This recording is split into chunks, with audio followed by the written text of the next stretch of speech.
y'all. Childish Gambino out here trying to stir up some beef.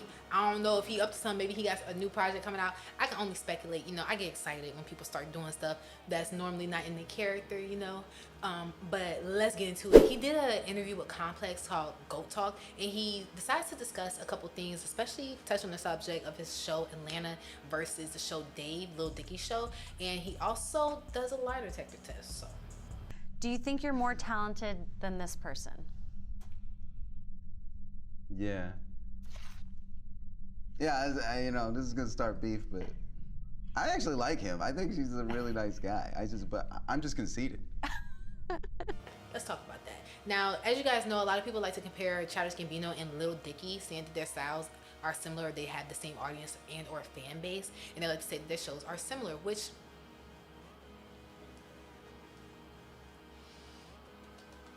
offbeat comedy, you know, okay, yeah, I can see that. I can see that, but also their quirkiness in their comedy of their shows. So a little couple things that Childish Gambino was complaining about or talking about was that the fact that he doesn't like that people compare their shows or say they're similar. He feels that he and Lil Dicky are not any way, shape, or form are the same. And he's tired of it.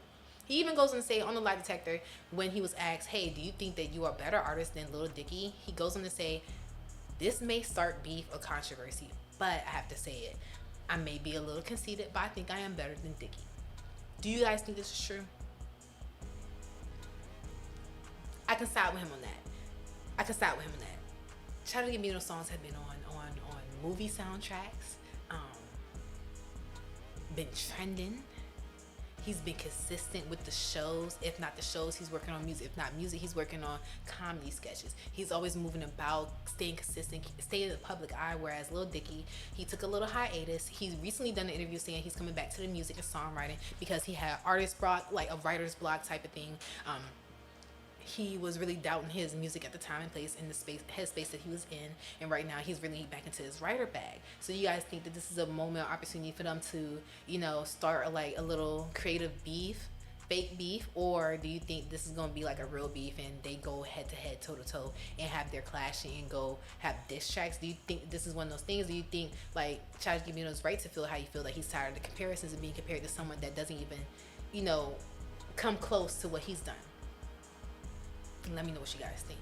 Also, if you guys haven't checked it out, Lil Dicky's comeback that he is mentioning, he did drop a music video. I played it a couple times. If you've been on my stream, make sure you guys tune in. I am Big Sexy Des on Twitch. I go live there every day. We do music and just chatting and touch on some of these subjects that we touch on here. But yes, I played the video. It is more so like a cinematic type of thing than a music type of thing, that, in my opinion. Musically, yeah, it's creative, but the cadence is kind of run on. It was the same flow, kind of monotonous, whereas the video was very spectacular. It did have great scenes and great effects, like some cinematic type shit, and he did say that it's his most expensive video to date. But you think it being expensive was good enough to bring back Lil Dicky and give him the numbers or listeners? Do you think he caught y'all attention? Did he catch your attention? If you go check this video out, let me know in the comments. My personal opinion, Childish Gambino is better. He's done much more. But I am biased because I've always listened to Childish Gambino, whereas the only song I listen to by Lil Dicky is Lil Dicky and Chris Brown, Freaky Friday. I took a risk when I listened to other things just because, like, you know, curiosity in the cat type stuff. But my favorite weirdo is coming out with a song. Not even a song, a project. So if you don't know, I'm talking about Yeat. He's not even a weirdo. He's just different. If you guys don't know who I'm talking about, it's the man where you need possibly Google Translate to understand what he's saying, or to just read the lyrics as you listen along to the song, and you will possibly hit the words at the same time that he's hitting those mumbles. So, yeah. Yeat is dropping a project called 2093, and when I was looking through the rollout, it seemed that he only has 2 features on there, and that would be Lil Wayne and Future. Now, I never would have thought it would have been Lil Wayne and Future. I would have thought it would have been people more of this caliber, like Icy Twat, Thought Twat, Thotto, goddamn Ken Carson, Destroy Lonely, Kenny Make, you know, one of those artists that's more in those like ultimate vibes. Maybe even Playboy with Cardi. I would have been thinking Cardi was gonna be on here, but seeing as isn't, I'm kind of confused and wondering what does he have in store, since I kind of feel like You're my favorite artist, bro, but you kind of fell off. The consistency over time has slacked majorly. Is this a reach for a comeback? Will you make a comeback?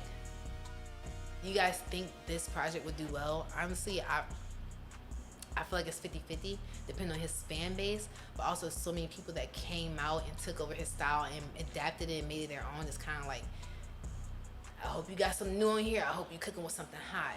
I hope it's something to really be like, oh my gosh, because Yeat.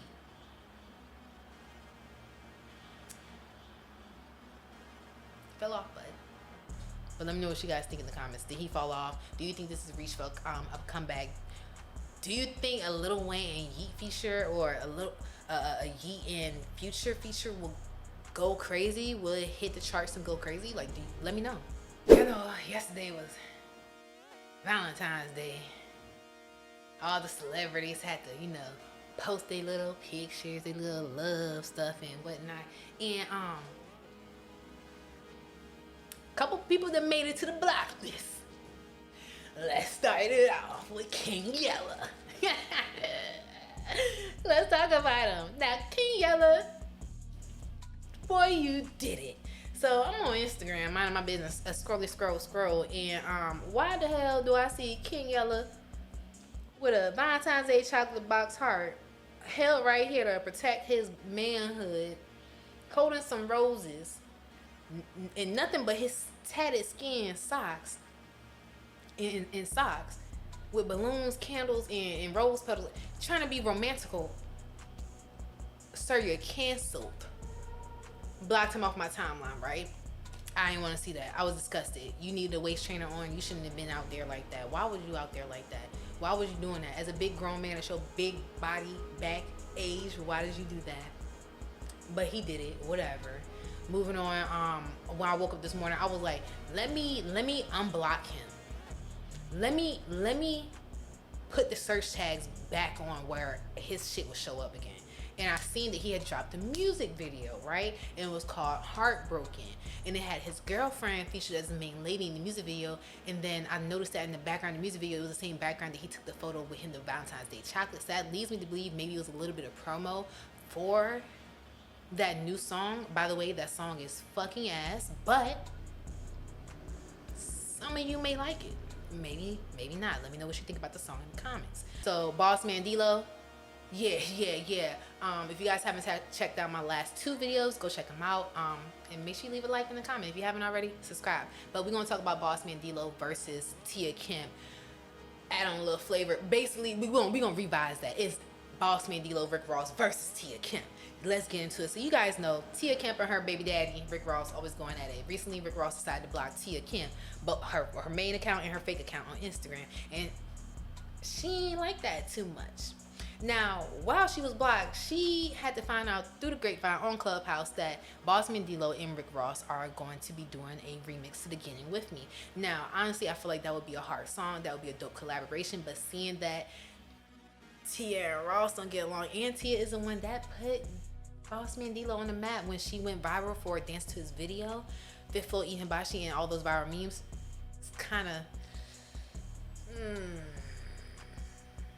shaking the waters there, shaking the waters. But not only that, Bossman Dlo was on Clubhouse and said that they was going to make a collab, but also said that Tia tried to slide in his DMs and give him the old coochie purse, the old lady purse. Try to get him that walrus. And I don't know. I feel like that's not true. I feel like he just said that, but then again, you never know. I ain't seen no receipts as of yet. Not yet, but I'm looking forward to it. Now, with these allegations being said, Tia didn't like the fact that he making a song with her op when you like all her videos and comment on when she calling Rick Ross big back on TikTok. And nor did she like the fact that you try to lie on her lady purse. So she decides to go on the TikTok live and saying, hey, y'all, put me on the Clubhouse. What is Clubhouse exactly? That she was asking them. She was like, I want to air some things out there, get some things straight. And she even alludes to saying that she has a video of Bossman Dlo. Now, I haven't went to go check it out myself, but a few people can confirm that they seen a video that seems to be Bossman Dlo in a compromising position with a lady, Spreadie. Yeah, she was hitting him with the Spreadie. If you guys don't know what it is, just stay tuned for after this, okay? Okay. Now, with that being said, a lot of people were saying, hey, like, look, this is not cool. Boss man, you need to give Tia, you know, her props. And this all started from a live when she was also mentioned that the producers for the music video wanted to use a snippet of her live, the one that went viral of her dancing to the Getting With Me. But she actually said that she wanted to get flued out of there. Flued out. And be there physically in the video. And personally, he 25, he young lit turned, even though he looked 39, 40, 41. Don't want no older woman of your caliber or status in their music video. So you can see that kind of made her feel some type of way. So she took it to the net. Do you think Tia's correct for doing this? Do you think Bossman Dlo was caught in a compromising position? Also, I seen a couple people commenting on this situation saying that, hey, if the video is really like indeed in fact him, this is the start of his humiliation ritual, and that Rick Ross is going to take over here and get him the notice and respect and appreciation that he deserves. So honestly, Rick Ross, I seen how the Meat Mill thing went. I don't know, bruh. I don't know. Your boy Meat Mill out here. Anyway, drop in the comments.